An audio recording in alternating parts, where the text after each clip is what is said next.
Olha só, o novo áudio vazado reacendeu aí a discussão sobre os eventos que sucederam às eleições presidenciais de 2022 aqui no Brasil. O conteúdo gravado pelo policial federal Vladimir Matos Soares, atualmente preso, foi divulgado aí no âmbito de uma investigação da Polícia Federal que tem sido usado por setores da mídia e também do judiciário como mais um indício de que haveria um suposto plano golpista em curso no fim do governo aí do ex-presidente Jair Bolsonaro. Contudo, uma análise mais criteriosa desse áudio revela uma narrativa diferente da que tem sido amplamente divulgada. As palavras de Vladimir Soares, longe de comprovarem qualquer articulação por parte do ex-presidente, na verdade reforçam a versão de que Bolsonaro sempre apresentou, a de que agiria, até o último momento, dentro das 4 linhas da Constituição. E no vídeo de hoje, nós vamos apresentar aí os principais trechos desse áudio. Também interpretar o seu conteúdo à luz da legislação vigente e contextualizar os acontecimentos no turbulento cenário político de 2022. Ao final, será possível compreender como a própria fala do agente, ao invés de incriminar Bolsonaro, ele acaba reforçando que o então presidente optou por não tomar nenhuma atitude fora da legalidade, mesmo diante de intensa pressão popular e também de alguns de seus aliados. O áudio de Vladimir Matos Soares foi gravado antes de sua prisão e revela que havia uma expectativa por parte de um grupo ainda não identificado oficialmente de que o ex-presidente, ou então presidente Jair Bolsonaro, emitisse aí uma ordem formal que desse respaldo a uma determinada ação. O termo utilizado aí por Vladimir é canetada. Nas suas palavras, ele diz o seguinte: Só que aí o presidente, esperávamos só o ok do presidente, uma canetada para a gente agir. Só que o presidente deu para trás porque na véspera que a gente ia agir, o presidente foi traído dentro do exército, né? O Alexandre de Moraes realmente tinha que ter tido a cabeça cortada quando ele impediu de o presidente colocar um diretor da Polícia Federal, né? O Ramagem. Tinha que ter cortado a cabeça dele, era ali. Você tá entendendo? Mas não fez. Foi frouxo. Entende, cara? E tentou fazer tudo direitinho, 4 linhas, não sei o que, e só se ferrou. Bom, essa fala, se considerada em sua literalidade, mostra que não houve qualquer ordem emitida por Bolsonaro para se colocar em prática qualquer ação fora dos parâmetros legais. Ao contrário, o presidente teria optado por recuar, justamente diante aí da falta de apoio institucional dentro das Forças Armadas. Fator indispensável para qualquer medida que extrapolasse as atribuições normais do executivo. Mais importante que isso, havia setores dispostos a agir, como sugere o áudio, eles esperavam aí uma ordem formal, ou seja, uma ordem legal.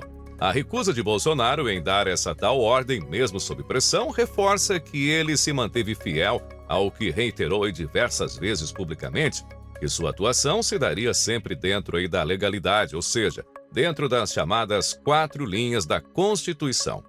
Essa fala, portanto, desmonta a tese de um plano de golpe em andamento e também evidencia que, se algo foi cogitado por apoiadores ou setores isolados, foi feito sem o comando direto do então presidente da República, Jair Bolsonaro.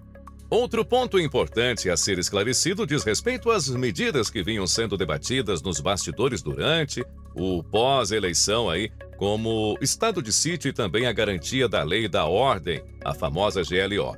Muitas vezes esses termos foram indevidamente associados à tentativa de um golpe, quando, na verdade, tratam-se de instrumentos ou dispositivos legais previstos na Constituição Federal. Vamos lá. O estado de sítio ele está previsto no artigo 137 da Constituição e pode ser decretado em casos excepcionais, como em situações de grave comoção interna, guerra ou até mesmo instabilidade institucional.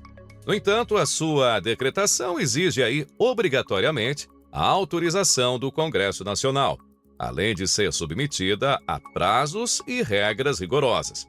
Já a GLO, ou a garantia da lei e da ordem, é regulamentada aí pelo artigo 142 da Constituição Federal e consiste na autorização para que as Forças Armadas elas atuem de forma auxiliar em operações de segurança pública, sempre sob a solicitação de um dos 3 poderes constitucionais, A GLO ela é usada em diversas situações do Brasil, como greves de policiais, grandes eventos internacionais e também distúrbios generalizados, sem jamais ser considerada medida autoritária ou golpista. Logo, se o governo Bolsonaro avaliava no final de 2022 a possibilidade de recorrer a algum desses mecanismos, isso não configura golpe, mas sim análise de medidas dentro aí do espectro constitucional.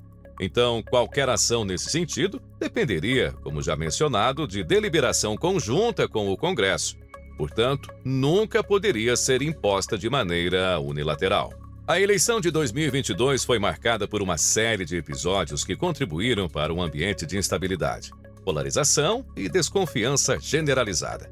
A escalada de tensões começou ainda durante o processo eleitoral, com acusações de censura, desmonetização de páginas conservadoras e também limitações à liberdade de expressão e questionamentos sobre a segurança das urnas eletrônicas. Recentemente, uma declaração aí do ministro Luiz Roberto Barroso, que então presidia o TSE pouco antes da eleição, trouxe aí um novo elemento para esse cenário.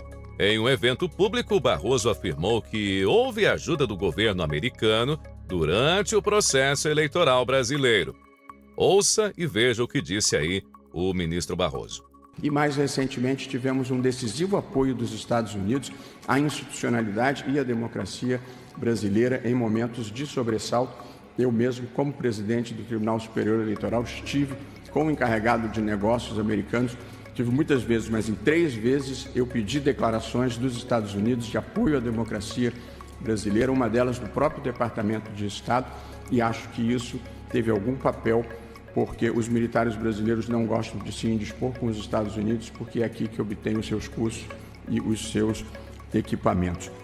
Bom, essa fala teve pouca repercussão na grande mídia, como já era esperado, mas levanta aí questões sérias sobre a soberania do processo eleitoral nacional. A simples possibilidade de haver a interferência externa, ainda que sob a justificativa de cooperação, lança dúvidas sobre a condução da eleição mais polarizada da história recente do país.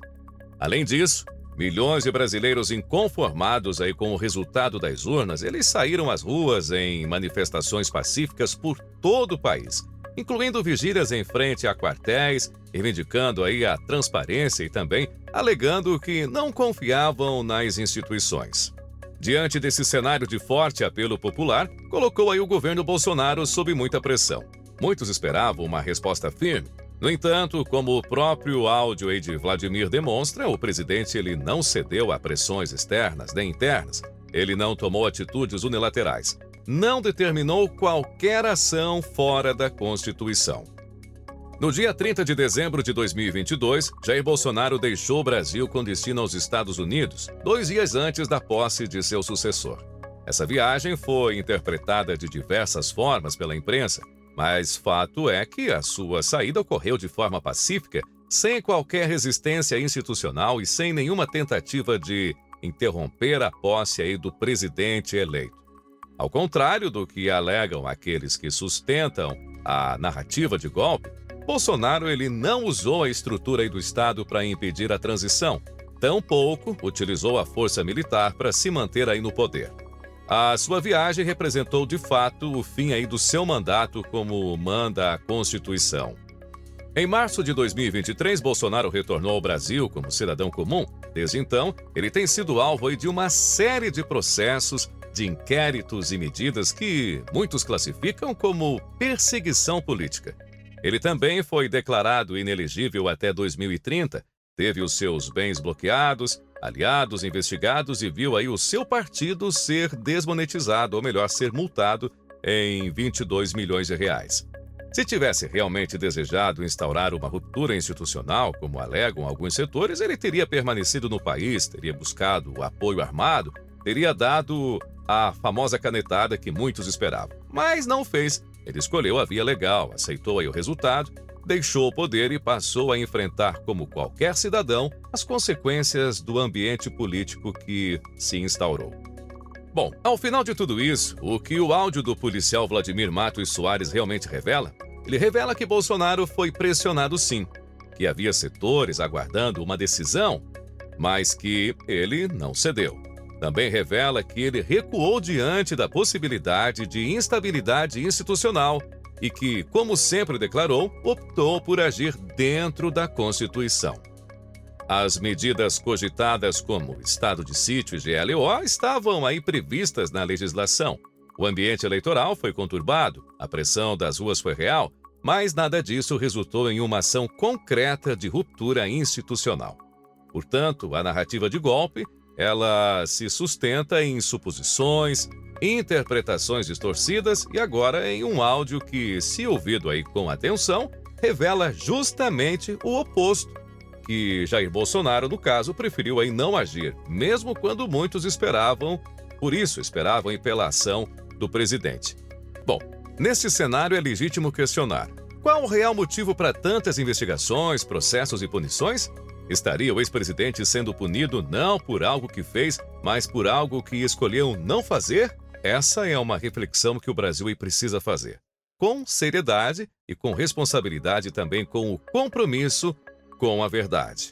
Olha, se você considera que esse conteúdo ajuda a esclarecer os fatos, compartilhe este vídeo. Inscreva-se no canal Impávido Colosso, ative as notificações e deixe sua opinião nos comentários. Aqui a gente segue firme, mostrando o que muitos preferem esconder. Um grande abraço e até o nosso próximo vídeo aqui no canal.